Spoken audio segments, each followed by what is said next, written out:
What's up, guys? Welcome back. So in today's video, I'm going to be replacing all of the bushings in my rear control arms on my 100 series Toyota Land Cruiser. So that's lower control arms, upper control arms, and the rear Panhard bar. So 10 bushings total. And I've actually already done this job. I got a nice little benefit from it. I feel like the back end is a little bit more put together when driving over potholes and things. Not a huge improvement, but I think it was worth it. This video is one video of a full series that I'm doing on everything that you need to know to restore your Land Cruiser back to stock handling and drivability. So there's a playlist. There'll be a link to that playlist of videos in the description of this one. So check that out and subscribe for future videos. But as far as rear control arms go, you kind of have two approaches to refurbishing or repairing them. You could just replace the entire assembly, which if you want to go Toyota the easy route, you can buy the entire control arm with the bushings and things already in them. The downside is that it's a pretty expensive route. Or you could go aftermarket with a brand like Fabest that they actually sell pretty cheap control arm assemblies. The issue with that is there's some question around like how long it's going to last you and how long the bushings that are in those Fabest control arms are gonna be resilient and useful. So the second option is to actually push the bushings out and replace them with new ones. And you can actually do OEM bushings, which few folks kind of know about, but there's if you look at the part numbers, they don't have part numbers listed for the bushings in the Land Cruiser. They only sell the assemblies. So some folks have done some really creative research that I've benefited from on different forums around finding bushings from other Lexuses and other Toyotas that are the exact specification of the bushings that are in this vehicle. So despite that the part numbers aren't listed, they found ways to use OEM bushings to push in and push out. So that was the route that I went. Altogether, it wasn't that expensive. It was like a little under $300. And I would say the downside to that is that these bushings are already fairly difficult to press out even with a solid bushing push-pull kit. They're really difficult to push in. And I had to, it took me a really long time to get all 10 of them done. So that said, another option you might consider, and honestly, I think if I did it again, I would do this, is you could do a polyurethane bushing like Super Pro. Those can be pushed in with your palm. So you still have to worry about pushing out the old bushings, but those ones should go in much more smoothly. So those are about the same cost. You can buy a kit for all 10 of them for around $260. So I'll link that in the description.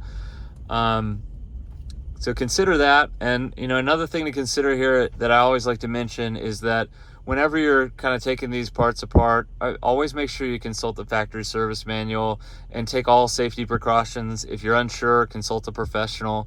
Crawling under the car can be dangerous, so make sure you check your wheels and that sort of thing. But with that said and out of the way, here I'll go ahead and show you guys the process that I took. All right, so here are all the part numbers and tools you'll need for this job. You need 10 bushings. These two are for the lower control arm towards the front and the lower control arm towards the rear. These two are for the Panhard bar, and then these four, all the same, are for the upper control arms on the back. I have standard metric sockets, wrenches, a torque wrench, 2.5 pound hammer, and chisels. We're going to use these to kind of coax the old bushings out. I have a pry bar in case we need it to kind of line things back up to get everything back together. I have a drill with kind of a de-ruster bit and this Pour 15 top coat, which I've been using to paint some of the frame and suspension parts under the car. So we're going to do that today. And I have a little bit of leftover grease from my wheel bearings, which I'm going to use just to make sure that the bolts that go through the bushings don't squeak.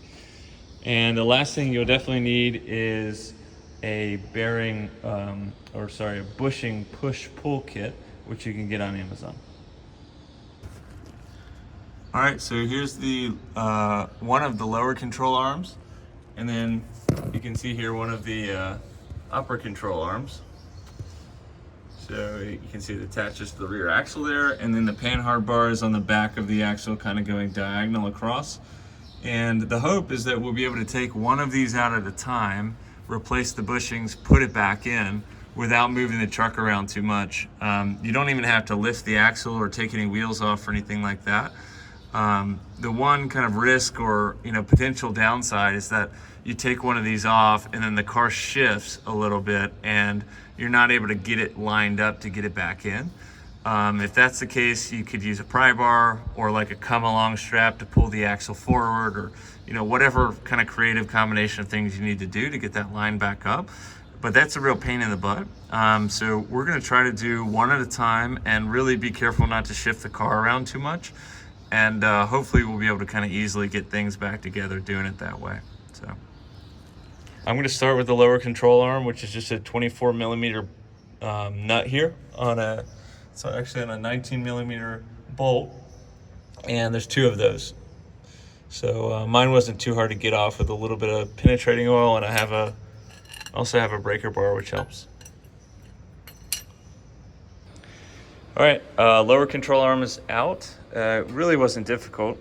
I did have to kind of tap this bolt out, but it wasn't under a ton of pressure. So that's what it looks like.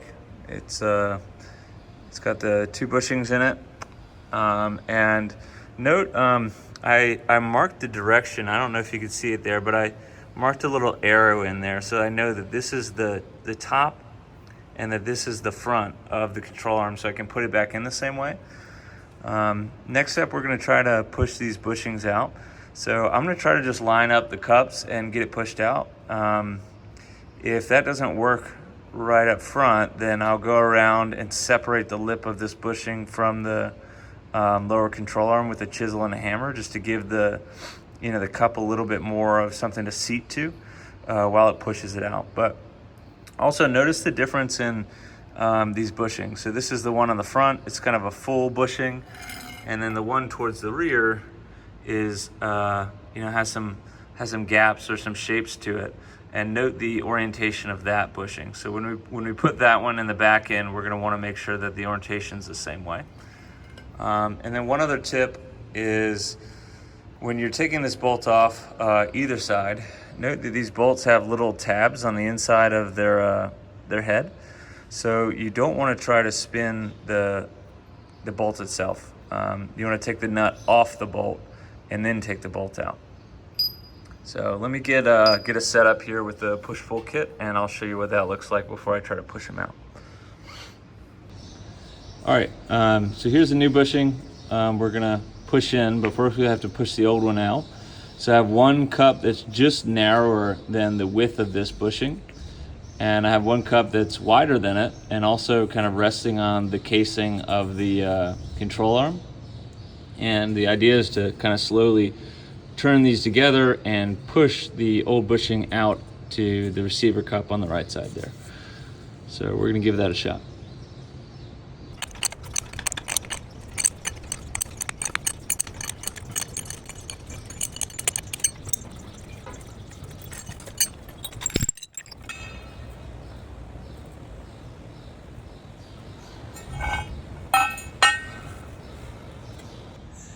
All right, I got the first one out.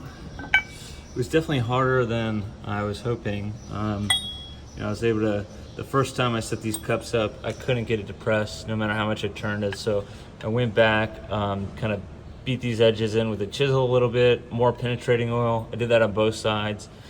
Got the cups lined up just perfectly, and then just kind of persistence, like just a quarter turn at a time until it finally kind of popped and broke loose, and then after that it slowly pressed out. So at least I have a method if the other ones aren't any easier. It probably took me 15 minutes or so of maybe 20 minutes on this one, but I'm gonna get this cleaned up and ready to press the new bushing in, and I'll also go ahead and I'll push out this one as well.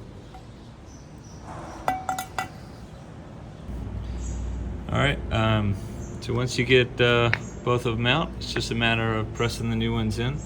I'm pressing the rearward bushing first, so remember that these two tabs go kind of perpendicular, so not like this, but perpendicular to the control arm itself. It's going like that.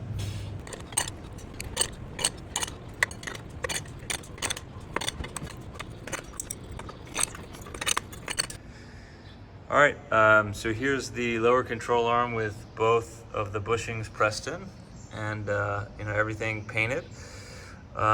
Pressing these in was definitely harder than getting them out. These two took me like 30 minutes each, and I even had to kind of drive them home with a hammer for the last little bit. Like this one I kind of gave up on. It's not quite all the way in.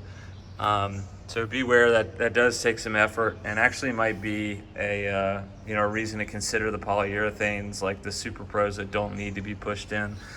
But anyways, I have that ready. I also have these kind of housings painted inside and out and around all the welds. Just while I have these off, I wanted to get some rust prevention in there. So next step is to take this and mount it up there, and hopefully the bolts kind of slide right through and we can torque it down. All right, so I got the whole thing in and painted the rest of it. It was a little difficult to get it lined up. The gap was a little bit too much, so the bolt didn't go through completely. So what I did is I kind of chucked the rear wheel. I put it in reverse, put some tension on this axle to kind of bring this axle forward relative to the body of the car. And then of course, like, put it back in park, put the parking brake on, but that movement was able to kind of close that gap, and I could kind of reach under here and slide the bolt through. And then it was just, torquing them down. So these are both 111 foot-pounds. It's the same for the upper on both sides, 111 foot-pounds. And then when you do the Panhard bar on the back, the lower one is 110 foot-pounds, whereas the upper one is 111. So, from there, it's the same process, just kind of repeating for each one of these 5 bars.